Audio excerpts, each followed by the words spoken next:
welcome back. Guess what? Still raining. Still wet and nasty. Wintertime in Tennessee, where it's like 60 degrees and we have rain.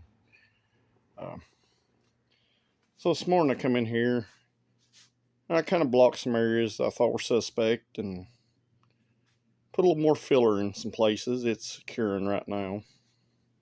Put a little more seam sealer in a few places that the factory didn't have it. Touched up our bar a little bit more. You can see the primer's fresh right there. So what I'm going to do today, I'm going to start prepping this thing, get ready to paint. That's coming out today. The whole car's got to be sanded and scuffed. Inside out, top, bottom, under hood. So I'm going to work on that. Along with anything that I feel needs to be addressed before we lay down a high build primer. So let's get busy. Don't look like our weather's our friend. It's supposed to be nice tomorrow, but cloudy, so maybe we can get some something sprayed. Because once you get the primer sprayed, I'm going to scuff up, I'm going to block sand all this back down back here. I'm going to scuff everything back down.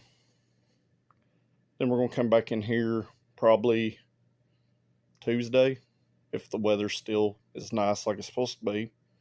We'll come in here and we'll tape this off and we'll spray the inside of this thing. Not decide what color I'm spraying it. More than likely it'll be a flat black. But, you know, we just have to do it when we get there. Been kind of flying by ear on what I'm doing anyway, so having absolutely no plans of what color I'm painting any of this stuff. So it'll probably be whatever we grab, and that's what it's going to be. So just follow along today, and we'll see what we can get done.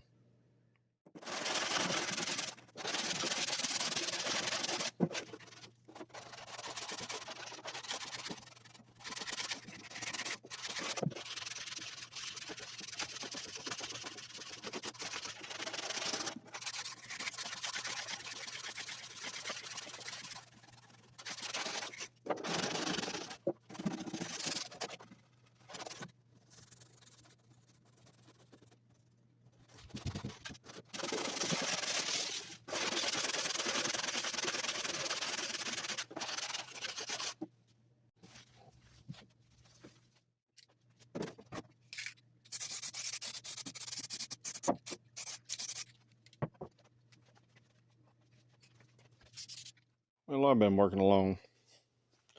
Got the subframe loose and back. Made it a little tighter here on these edges than what I originally anticipated, which is good, but makes it a little harder to get this slid forward.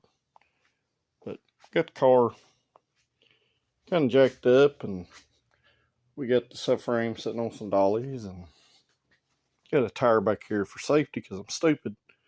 But, you know, just in case. You know, you'll need some help to get this picked up. So, can't really get the cherry picker over here because obviously it's raining. I can't move this other car. So, just kind of working it up slowly and working it forward slowly. So, it's coming out today, regardless. I got way too much stuff to do. It's almost 4 o'clock at this point. Got way too much stuff to do to be fighting with it, so let's keep plugging forward. Alright. This is a bit sketchy even for my own likings. But I got the cherry picker walked out from over here. Around through here, somehow. Through this hole. Back around.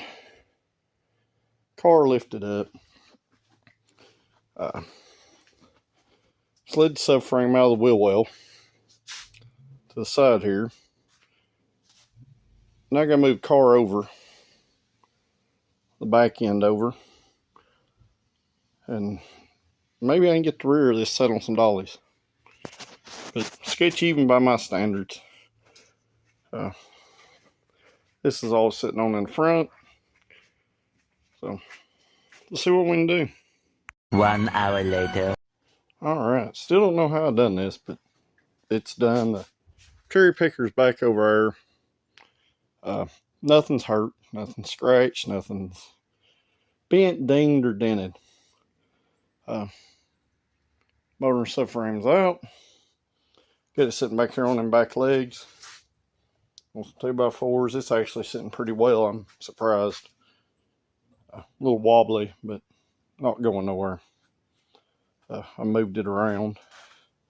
So now I got to find somewhere to stick this. Good thing is it's sitting on dollies also. It'll roll. So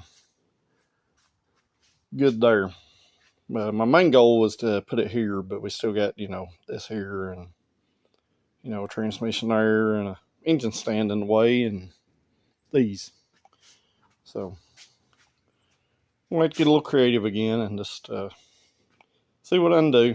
Well, took a little longer than I wanted to take it out, but it still wasn't bad, even doing it by myself. So I guess once I get all this stuff situated, I'll start scuffing this down and getting it ready.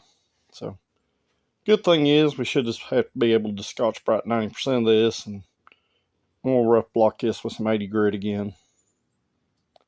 If camera will focus there. But everything else is just going to get, red Scotch-Brited. So we'll be ready for primer. Hopefully the weather will cooperate tomorrow and not be like this. But you never know. So always look for the positive side, I guess. Be back in a few. A few moments later. Alright, it's a couple hours later, and I've come in here and I've been sanding. Just kind of 80 gritting it with the little buzz bomb there. And a Scotch-Brite pad. But basically, anywhere you got clear coat flaking, you want to sand all of it off. Which I've not sanded all this off yet. But you just kind of go in here and anywhere, you just want to make sure it's all scuffed real good. You want your primer to adhere. Paint don't adhere to shiny. So, even if you don't sand it with a sandpaper, at least a red Scotch-Brite pad like that right there will do. I'm probably 20 minutes into starting this, so I've still got a lot of sanding to do. A lot of scuffing to do. Not only do I have to do the outside, I got to do the bottom of the roof, got to do the floorboards, got to do all this bar, everywhere. So, and then when I get done doing that, I can come in here, I can blow his car out, vacuum it out real good, and then it'll get wiped down. But kind of where I'm at. Ain't nobody wants to listen to that on the video, so I'm not going to video that part. But that's where I'm at. I'm going to go in here and I'm going to sand. It's getting pretty late. It's about 6 o'clock, I guess. Which I guess really ain't late, but it is for me. So I'm going to keep scuffing and sanding. And we're going to hope that the weather's nice tomorrow. So maybe it will be. Maybe we'll get some primer on this thing. So let's get busy.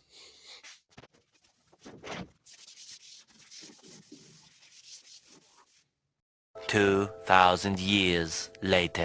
Well, so far I've got the driver's door jamb and round the windows, and around the wheel wells, bottoms of the rockers, the insides of the wheel wells, both sides scuffed. Inside the cowl, outside the cowl, firewall,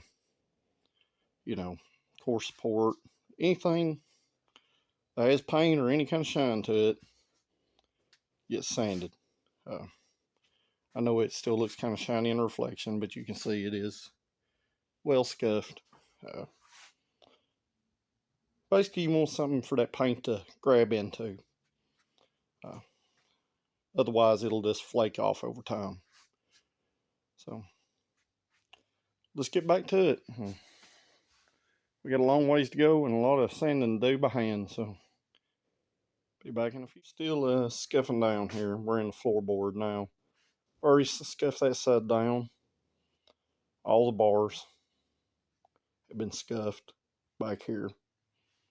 Now I'm starting here and I'm gonna work my way up and up the firewall and across the inside of the cowl in there. Once that's done, I'm gonna start on the bottom of the roof up here.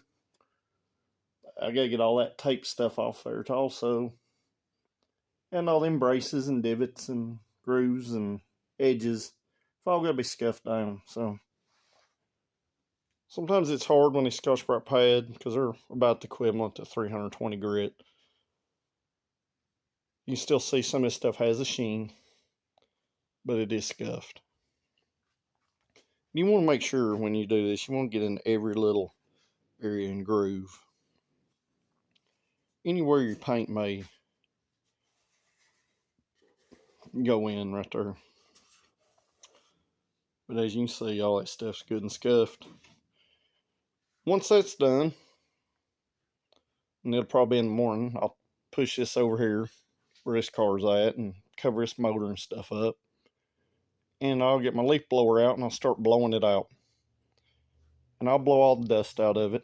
And then I'll go in here with some reducer. And I'll wipe everything down with a clean towel and reducer. Just to make sure there's no oiliness or sweatiness off your hands. And then hopefully, weather permitting, we'll get some primer on this thing. And if it goes real well, might get some color on the inside of it later tomorrow. We'll just have to see how tomorrow goes. How everything cures out. I did get a little slower reducer than I usually use because it is supposed to be cooler. So we'll see what happens. Let's get back busy. Well, I'm back. I don't know what kind of tape Suzuki used on these Geos to hold that headliner insulation in, but I'm literally having to grind this stuff off. I know y'all can see that. It's probably a little blurry, but I'm literally having to go in here and grind this off. Thinner don't touch it. Wire brush don't touch it. Eraser wheel don't touch it. Having gone here with 150 grit abrasive disc and literally sand this off. Pretty bad dude stuff. Not real sure what they were thinking, but it's definitely stayed on there. 1 hour later. Alright, well, we're sanded and scuffed and wiped down and ground on, and I finally got all that off the top up there. It looks a little rough, but it's actually smooth. Ended up wiping most of the paint off. So, shouldn't have to sand that, so.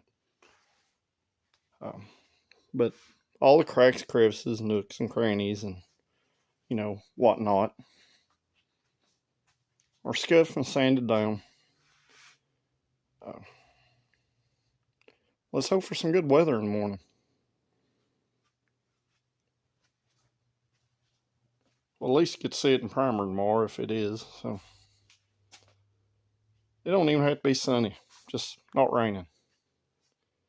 But it's been a full day of this, and between doing all that and pulling the motor out of it, little car gets real big when you're sanding every square single inch of it, or should I say scuffing every square inch of it. But if you like this low budget stuff, you know, make sure you like this video and share it with your friends and hit that subscribe button. It helps me out. Eventually it will. But I'll see y'all tomorrow.